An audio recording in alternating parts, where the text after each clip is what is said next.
Hello दोस्तों, नमस्कार। स्वागत है एक बार फिर से आप सभी के अपने प्रिय चैनल पर। दोस्तों आपको बता दें जो अभी की सबसे बड़ी खबर आ रही है, जहां भारत से पंगा लेने से बाज नहीं आ रहा भिखारी पाकिस्तान। जी हां, अग्नि के जवाब में करेगा परमाणु मिसाइल का टेस्ट। बड़ी खबर दोस्तों आपको बताएंगे, जहां आर्थिक तंगी के बीच परमाणु मिसाइल का टेस्ट करने चला पाकिस्तान। भारत के अग्नि ब्रह्मोस से मुकाबले की कर रहा है तैयारी। जी हाँ दोस्तों, और साथ ही साथ आपको बताएंगे जहाँ भारत ने ईरान में बनाया चाबहार बंदरगाह तो फायदा उठा रहा चीन। पहली बार पहुंचा सामानों से भरा जहाज। बताएंगे दोस्तों क्या है बड़ी खबर। और साथ ही आपको बताएंगे जहाँ जम्मू कश्मीर के राजौरी में दहशत गर्दों ने की बड़ी फायरिंग। जी हाँ दोस्तों, पुलवामा में सीआरपीएफ जवान से आतंकवादियों ने छीना हथियार। दोस्तों सुरक्षा बलों ने की घेराबंदी। बताएंगे दोस्तों उसके बाद क्या हुआ, तो आपको हर तरह की जानकारी दोस्तों बताने वाले, तो आराम से बने रहेगा वीडियो के अंत तक। और अभी खबरों में आगे बढ़ने से पहले हमेशा की तरह अपने भारत देश और भारतीय प्रधानमंत्री नरेंद्र मोदी जी और भारतीय सेना का दिल से समर्थन करते तो इस वीडियो का भी कर दीजिए लाइक, चैनल को कर दीजिए सब्सक्राइब, बेल आइकन दबाइए, साथ ही कमेंट बॉक्स में लिख दीजिएगा जय हिंद। जी हाँ दोस्तों, तो चलते हैं पहली और सबसे बड़ी खबर की तरफ, जहां पर भारत से पंगा लेने से बाज नहीं आ रहा भिखारी पाकिस्तान। अग्नि के जवाब में करेगा परमाणु मिसाइल टेस्ट। जी हाँ दोस्तों, आर्थिक तंगी के बीच परमाणु मिसाइल का टेस्ट करने चला पाकिस्तान। भारत के अग्नि ब्रह्मोस से मुकाबले की तैयारी। बता दे बड़ी खबर, दुनिया के सामने झोली फैलाकर डॉलर की भीख मांग रहा पाकिस्तान फिर एक बार दोस्तों भारत से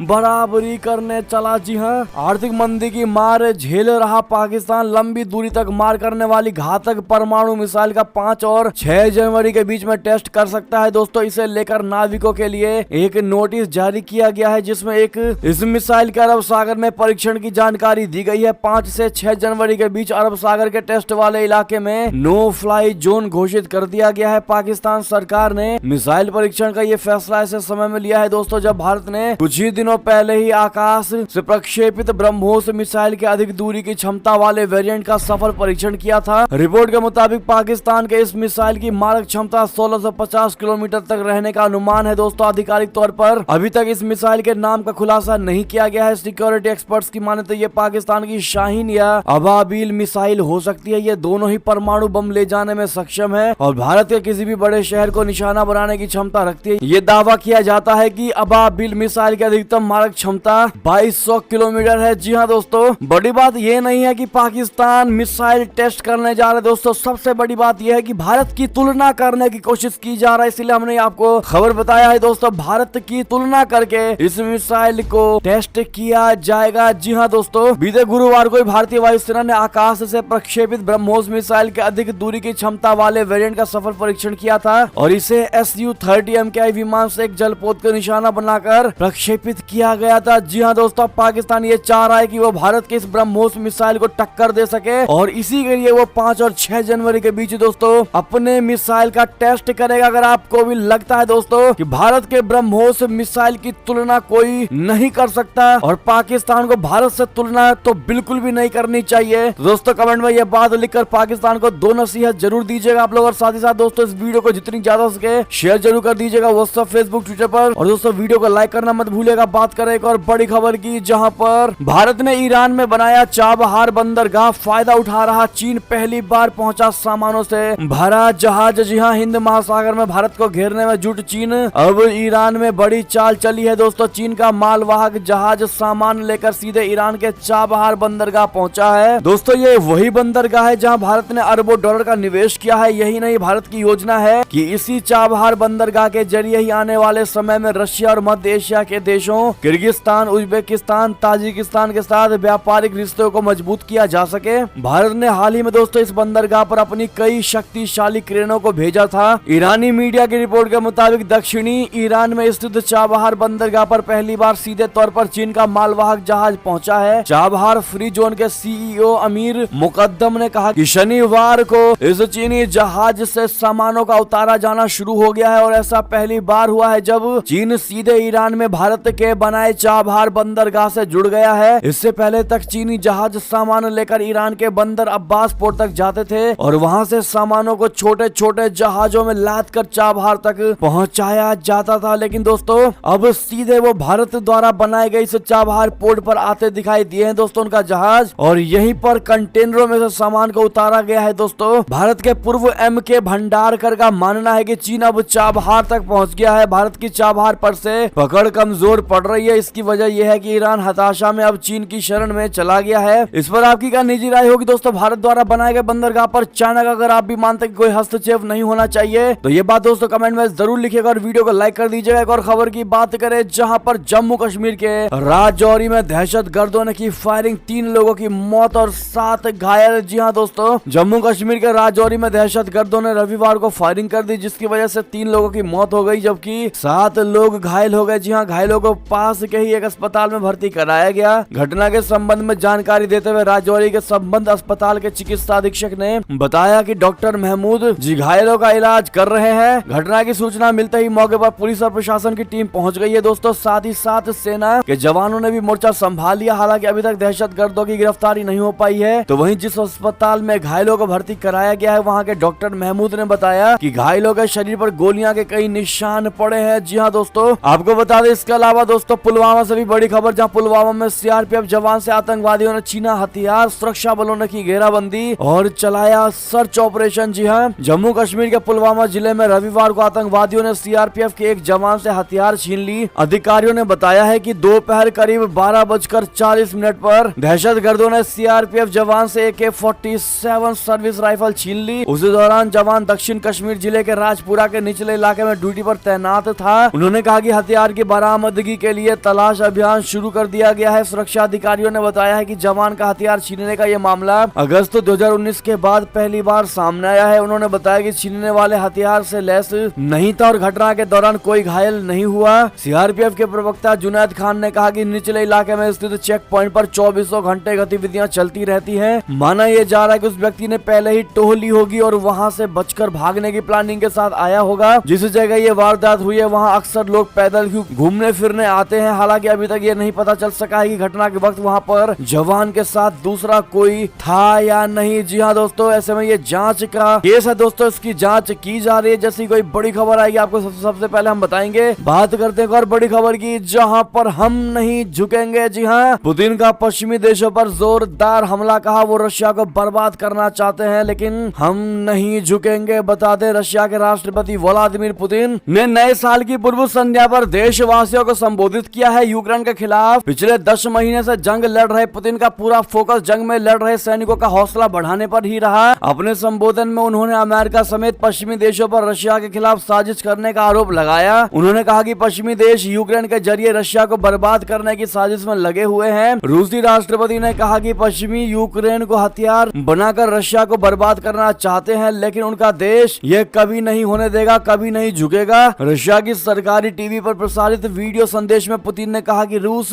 मातृभूमि की रक्षा और असल आजादी को सुरक्षित करने के लिए यूक्रेन से जंग लड़ रहा है। 9 मिनट के संबोधन में रूसी राष्ट्रपति ने पश्चिम पर झूठ बोलने का आरोप लगाया और कहा कि पश्चिम ने उस यूक्रेन में विशेष सैन्य अभियान शुरू करने के लिए उकसाया। ध्यान रहे कि रूसी राष्ट्रपति यूक्रेन में अपनी सैन्य कार्रवाई को युद्ध न कहकर इसे विशेष सैन्य अभियान कहते आ रहे हैं। पुतिन ने कहा कि यह साल बहुत ही महत्वपूर्ण रहा है। हम उस मोर्चे पर लड़ रहे हैं जहां हम अपने साझे भविष्य और असल आजादी की नींव रखते हैं। जी हाँ दोस्तों, ऐसे में पुतिन के कहने को क्या आप सही ठहराते हैं दोस्तों या नहीं, बताइएगा जरूर। बात करेगा और बड़ी खबर की जहां पर आतंकवाद पर जयशंकर जी ने पाकिस्तान को लगाई लताड़। सीमा विवाद पर चीन को 2 टूक। बता दें विदेश मंत्री जयशंकर जी ने वैश्विक स्तर पर भारत की बात मजबूती के साथ रखी है दोस्तों। ऐसे कई मौके आए हैं जब यूरोपीय देशों ने संयुक्त राष्ट्र के मंच में भारत को आंख दिखाने की कोशिश की मगर जयशंकर जी ने पुरजोर तरीके से इनका जवाब दिया है दोस्तों। अब जो ये बड़ी खबर आ रही है जहां पर आतंकवाद के मुद्दे पर दोस्तों जयशंकर जी ने पाकिस्तान को बहुत बड़ी और तगड़ी लताड़ लगाई है और चीन को भी दोस्तों क्लियर कहा है कि एक तरफा तुम्हारी राजनीति नहीं चलेगी, एक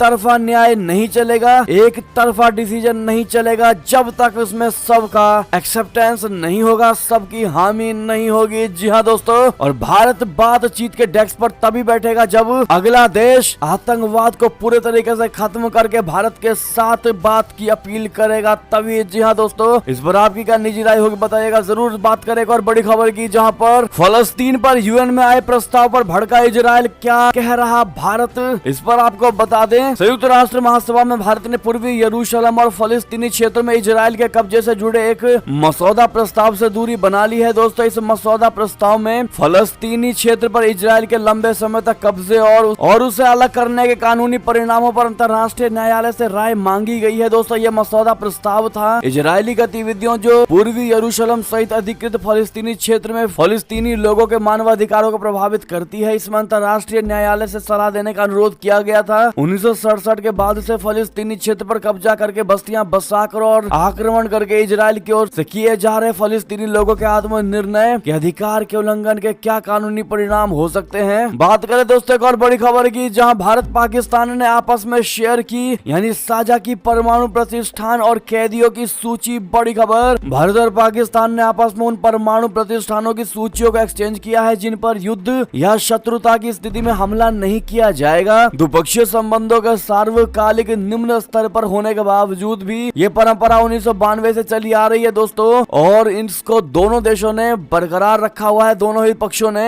अपनी जेलों में बंद कैदियों की जानकारी का भी लेन देन किया है और इसके साथ ही भारतीय पक्ष ने पाकिस्तान की हिरासत से असैन्य कैदियों, लापता रक्षा कर्मियों और सुरक्षा को मछुआरों को उनकी नावों के साथ शीघ्र रिहाई और प्रत्यावर्तन की मांग की है। जी हाँ, भारत और पाकिस्तान दोनों ही देशों के बीच हर साल 1 जनवरी और 1 जुलाई को अपने वहां जेल में बंद कैदियों की जानकारी शेयर की जाती है। आप सभी को बता दें कि 2008 में दोनों ही देशों के बीच कॉन्सुलर एक्सेस समझौता हुआ था और इसी के तहत तब से लेकर अभी तक ये जानकारियां शेयर की जाती हैं। भारत ने पाकिस्तान से उन 631 भारतीय मछुआरों और 2 असैन्य कैदियों को रिहा करने तथा स्वदेश भेजने का आह्वान किया जो अपनी जेल की सजा पूरी कर चुके हैं और जिनकी राष्ट्रीयता की पुष्टि हो चुकी है। विदेश मंत्रालय ने कहा कि इसके अलावा इस्लामाबाद से 29 मछुआरों और 22 असैन्य कैदियों को तत्काल राजनयिक पहुंच प्रदान कराने का भी आग्रह किया गया है जो पाकिस्तान की हिरासत में है और जिनके बारे में माना जाता है कि वे भारतीय नागरिक है। जी हाँ दोस्तों, ऐसे में इस पर आपकी क्या निजी प्रतिक्रिया होगी दोस्तों, कमेंट में लिखकर अवश्य बताइएगा। बात करते हैं एक और बड़ी खबर की, जहां पर नए साल पर भी पुतिन ने यूक्रेन को नहीं बख्शा, खूब बरसाई मिसाइल ने फीका कर दिया नए साल का जश्न। जी हाँ, नया साल होने के बावजूद भी रूसी राष्ट्रपति व्लादिमीर पुतिन यूक्रेन को नहीं बख्श रहे दोस्तों। रशिया ने यूक्रेन पर रविवार को नए सिरे से मिसाइल हमले किए जिसकी वजह से वर्ष 2023 का पहला दिन का जश्न भी फीका रहा। इसमें कई लोगों की जानें चली गई। मध्य रात्रि होते ही राजधानी कीव में हवाई हमले के सायरन बजने लगे और घरों में छोटे पैमाने पर जश्न मना रहे लोगों की खुशी पर मिसाइल हमलों ने खलल डाल दिया दोस्तों। यूक्रेनियाई अधिकारियों ने दावा किया है कि अब रूसी जानबूझकर गैर सैनिकों को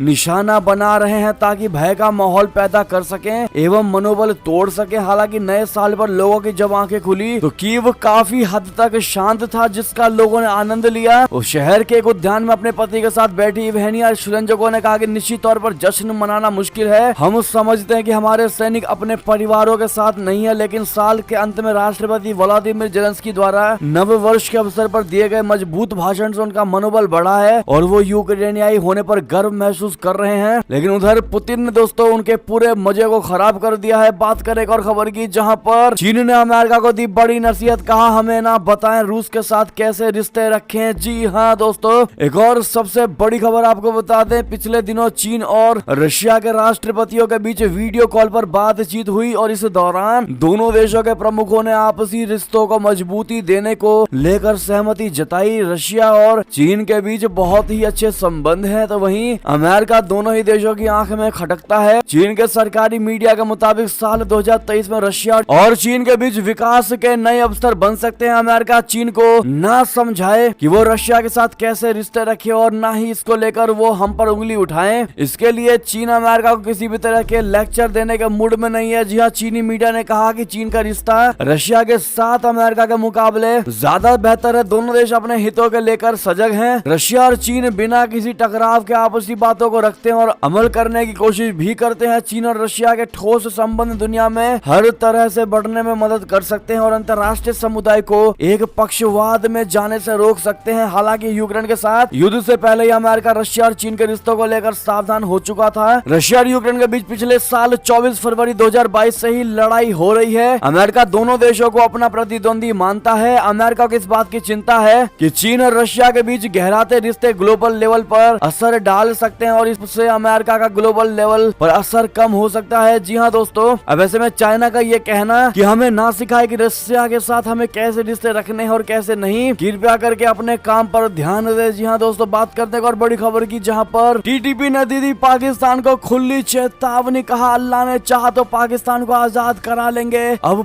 पाकिस्तान की खैर नहीं। जी हाँ दोस्तों, तहरीक तालिबान पाकिस्तान लगभग रोजाना पाकिस्तान के खैबर पख्तूनख्वा और बलूचिस्तान प्रांतों में पाकिस्तानी सेना के खिलाफ हमले कर रहा है। अब तहरीक तालिबान पाकिस्तान बोले तो टीटीपी ने पाकिस्तान की शहबाज शरीफ सरकार को चेतावनी दी है। सोशल मीडिया प्लेटफॉर्म पर वायरल हुए एक वीडियो में तहरीक तालिबान पाकिस्तान के कमांडर उमर शाहिद ने पाकिस्तान सरकार के खिलाफ धार्मिक युद्ध शुरू करने की धमकी दी है। टीटीपी के कमांडर उमर शाहिद ने कहा कि हम बद्र की लड़ाई में पैगंबर के साथियों के नक्शे कदम पर चलते हुए जिहाद कर रहे हैं। अल्लाह ने चाहा तो हम पाकिस्तान को आजाद करा देंगे और गुलामी की बेड़ियों को तोड़ देंगे। बता दें कि बद्र की लड़ाई इस्लाम धर्म में पहली जंग थी। टीटीपी का उद्देश्य पाकिस्तान में बंदूक के दम पर शरिया लागू करना है और इसी को लेकर टीटीपी के लड़ाके, जिन्हें पाकिस्तान तालिबान भी कहा जाता है, वो पाकिस्तान के खिलाफ जंग भी लड़ रहे हैं। जी हाँ दोस्तों, टीटीपी कमांडर की इस धमकी को पाकिस्तान के लिए बड़ा खतरा माना जा रहा है। टीटीपी का आतंकी इमरान खान के गृह राज्य खैबर पख्तूनख्वा, बलूचिस्तान समेत अफगानिस्तान सीमा से सटे कई क्षेत्रों में एक्टिव है। पाकिस्तान में कई सांसदों ने टीटीपी आतंकियों के हमलों का जिक्र संसद में भी किया है दोस्तों, और इन सांसदों का दावा है कि टीटीपी आतंकवादियों ने स्वागत वजीरिस्तान और खैबर पख्तूनख्वा के कई इलाकों पर अपना कब्जा कर लिया और इन इलाकों में पुलिस भी जाने से डरती है। जी हाँ दोस्तों, ऐसे में पाकिस्तान की अब क्या हालत हो चुकी है दोस्तों, आप इन चीजों से समझ ही पा रहे होंगे। फिलहाल आपकी इस पर क्या राय होगी, कमेंट में लिखकर अवश्य बताइएगा। बात करते हैं और बड़ी खबर की, जहां पर ऑस्ट्रिया पहुंचे जयशंकर जी, विदेश मंत्री अलेक्जेंडर शालेनबर्ग से की मुलाकात और कह दी ये बात। जी हाँ, विदेश मंत्री जयशंकर जी ऑस्ट्रिया के दौरे पर गए हुए हैं, वहां वो 3 जनवरी तक रहेंगे। इस दौरान उन्होंने ऑस्ट्रेलिया के विदेश मंत्री अलेक्जेंडर शालेनबर्ग से रविवार यानी 1 जनवरी को मुलाकात की। इस दौरान वो कई राजनयिक स्तर के कार्यक्रमों में शरीक होंगे। 27 सालों में ऐसा पहली बार हो रहा है जब भारत के विदेश मंत्री ऑस्ट्रिया का दौरा कर रहे हैं और ये दौरा 2023 में दोनों देशों के बीच 75 वर्षों के राजनयिक संबंध पूरे होने पर हो रहा है। MEA ने बताया कि विदेश मंत्री अलेक्जेंडर शालेनबर्ग ने मार्च 2022 में भारत का दौरा किया था। इस दौरे से इतर दोनों नेता 3 बार अलग अलग वैश्विक स्तर के कार्यक्रमों में मिले थे। उन्होंने म्यूनिख, ब्रातिस्लावा और न्यूयॉर्क में अंतर्राष्ट्रीय समारोह के दौरान मुलाकात की है। विदेश मंत्री डॉक्टर एस जयशंकर जी ने दोस्तों ऑस्ट्रेलिया के विदेश मंत्री अलेक्जेंडर शालेनबर्ग से वियना में मुलाकात की। इसके बाद उन्होंने ट्वीट करके इस बात की जानकारी दी। उन्होंने कहा कि नए साल में मेरे प्रिय दोस्त से ये पहली राजनयिक मुलाकात है। इस मौके पर मैं उनको मुझे नए साल के कार्यक्रम में आमंत्रित करने के लिए धन्यवाद देता हूँ। जी हाँ दोस्तों, बात करें और बड़ी खबर की, जहाँ पर कंगाल पाकिस्तान में प्लास्टिक बैग में हो रही कुकिंग गैस की सप्लाई। जी हाँ, क्या आपने कभी प्लास्टिक की थैली में किसी को LPG गैस लेकर जाते देखा है दोस्तों? तो आपका जवाब बिल्कुल होगा नहीं, क्योंकि लेकिन पाकिस्तान में ये अब आम हो चुका है। यहाँ सबसे ज्यादा गैस उत्पादक प्रांत खैबर पख्तूनख्वा में परेशान लोग थैलियों में गैस भरकर खाना पका रहे हैं और इस प्रांत में गैस सिलेंडर आम लोगों की पहुंच से दूर है। जानकारी से चलता फिरता बम बता रहे हैं दोस्तों। श्रीलंका के बाद अब पाकिस्तान आर्थिक तंगी से सबसे बुरे दौर से गुजर रहा है। पाकिस्तान में रसोई गैस की कीमतें आसमान छू रही हैं, जिस कारण ये आम लोगों की पहुंच से काफी दूर है। जी हाँ दोस्तों, बात करें और बड़ी खबर की, जहां ब्रिटेन में हड़तालियों के आगे बेदम सुनक सरकार नए सख्त कानूनों पर विचार ये कर्मी नहीं कर सकेंगे। हड़ताल, बता दें ब्रिटेन के प्रधानमंत्री ऋषि सुनक जी नए साल में हड़ताल कर्मियों से निपटने के लिए नए तरह का कानून लाने पर विचार कर रहे हैं। इस बीच रेल यूनियनों की हड़ताल ने ब्रिटेन को एक घोस्ट टाउन बनाने के करीब पहुंचा दिया है। द सन के मुताबिक ऋषि सुनक जी नए साल की शुरुआत में हड़ताल कर्मियों पर नकेल कसने के लिए बड़े नए कानून लाने जा रहे हैं। जी हाँ दोस्तों, हालांकि समझा ये जा रहा है कि पहले से प्रस्तावित सख्त कानूनों में एम्बुलेंस चालकों और अग्निशामकों के हड़ताल पर जाने पर प्रतिबंध लगाने के प्रस्ताव पर प्रधानमंत्री सुनक ठंडे पड़ गए, लेकिन वो मंत्रियों को हेनरी 8 स्टाइल की शक्तियां देने पर राजी हो गए। जी हाँ, बात करेगा और खबर की दोस्तों, जहां पर कोरोना की त्रासदी झेल रहे चीन की मदद करने को तैयार हुआ। ताइवान पर रखी एक शर्त, बता दें चीन इन दिनों कोरोना की भयंकर त्रासदी झेल रहा है दोस्तों, आप सभी जानते होंगे। रिपोर्ट के मुताबिक भारत के पड़ोसी देश चीन में रोजाना 9000 से भी ज्यादा मौतें हो रही हैं। खुद राष्ट्रपति शी जिनपिंग ने साल के पहले दिन सामने आकर कबूला है कि देश में कोरोना महामारी चिंताजनक है। चीन में कोरोना महामारी की नई लहर के बीच ताइवान ने मदद की पेशकश की है। राष्ट्रपति त्साई इंग-वेन ने रविवार को चीन को कोविड मामलों में भारी वृद्धि से निपटने में मदद करने के लिए आवश्यक सहायता की पेशकश की, लेकिन उन्होंने भी ये कहा कि सीमा के पास चीन को सैन्य गतिविधियां कम करनी चाहिए। जी हाँ दोस्तों, ताइवान के राष्ट्रपति त्साई इंग-वेन ने कहा कि आवश्यकता की बात है तो मानवीय संवेदना के आधार पर हम अधिक से अधिक लोगों लोगों को महामारी से बाहर निकलने और स्वस्थ और सुरक्षित नया साल बिताने में मदद करने के लिए आवश्यक सहायता प्रदान करने के लिए तैयार है, लेकिन चीन को अपनी विस्तारवादी नीति पर फिर सोचने की आवश्यकता है। गौरतलब है कि दिसंबर में अपनी जीरो कोविड नीति को अचानक समाप्त करने के बाद चीन में कोरोना के मामलों में तेजी से उछाल आया था। तकरीबन 3 साल बाद लॉकडाउन के बंधन से मुक्त हुए चीन में रोजाना कोरोना के केस लाखों की संख्या में सामने आ रहे हैं। जी हाँ दोस्तों, समय क्या लगता है आपको, क्या चाइना कभी मदद लेगा दोस्तों ताइवान की? एक और खबर की बात करें जहां पर नए साल के जश्न के दौरान गोलीबारी में 37 घायल हिंदू महिला की हत्या में इस्तेमाल हुआ हथियार बरामद। जी हाँ, पाकिस्तान के सिंध प्रांत में 40 साल की हिंदू महिला के साथ हैवानियत के बाद हत्या के मामले में गठित जांच दल को बड़ी सफलता मिली है। पाकिस्तानी मीडिया के मुताबिक दया भील की हत्या में प्रयुक्त किया गया हथियार जांच दल ने बरामद कर लिया है। दोस्तों, पुलिस का दावा है कि बरामद हथियार से ही सिंध प्रांत में पिछले सप्ताह 44 वर्षीय हिंदू महिला की हत्या कर दी गई थी। जी हाँ दोस्तों, साथ ही साथ आपको बता दें वहीं दूसरी ओर पाकिस्तान में नए साल का जश्न कुछ यूं मनाया गया कि लोग घायल हो गए। पाकिस्तानी मीडिया के मुताबिक शनिवार रात 12 बजे कराची और कई बड़े शहरों में गोलीबारी करके नए साल का स्वागत किया गया और इस गोलीबारी में 37 लोग घायल हुए। जी हाँ, साथ ही साथ एक और बड़ी खबर की बात करें जहां पर परमाणु बम मिसाइल महाविनाशक हथियारों से दक्षिण कोरिया को हिरोशिमा बनाएंगे किम जोंग उन। जी हाँ दोस्तों, साल 2023 के पहले ही दिन उत्तर कोरिया और दक्षिण कोरिया के बीच जंग के बादल मंडराने लगे हैं। उत्तर कोरिया के तानाशाह किम जोंग उन ने ऐलान कर दिया है कि वो देश के परमाणु हथियारों और किलर मिसाइलों के जखीरे में बड़े पैमाने पर वृद्धि करने जा रहे हैं। किम जोंग उन ने दावा किया है कि वो अमेरिका और दक्षिण कोरिया के बढ़ते खतरे को देखते हुए ये कदम उठा रहे हैं। उधर दक्षिण कोरिया ने भी उत्तर कोरिया पर पलटवार किया और कहा है कि अगर किम जोंग उन परमाणु हथियारों के इस्तेमाल का प्रयास करते हैं तो इससे